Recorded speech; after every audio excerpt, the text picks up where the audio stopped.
Telegram groups are awesome, but finding the invite link can be tricky. Want to know how to locate it within a few minutes? Stick around and I'll guide you through the easiest way to find Telegram group links. Hello everyone, I'm Jasmine from Take My Life and today I'll walk you through the process of how to find Telegram group link. It's pretty simple and quick, so let's get started with the video. First, open the Telegram app on your screen. Make sure you are logged into your account. Go to the group where you want to find the link. It could be the one you are already a part of or one you have created.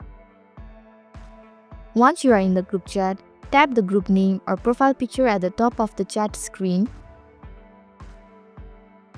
This will take you to the group information page.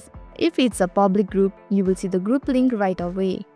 For a private group, tap the invite link to reveal it. Finally, either you can tap the link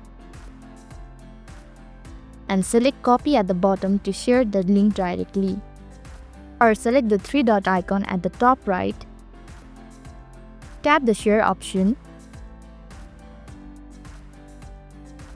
choose how would you like to share it, for instance, WhatsApp, email or other apps.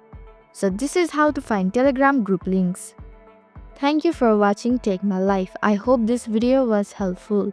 If it was, then hit the like button and comment down if you have any questions or feedback. Also, if you are new to our channel, please subscribe and hit the bell icon so that you don't miss our upcoming videos.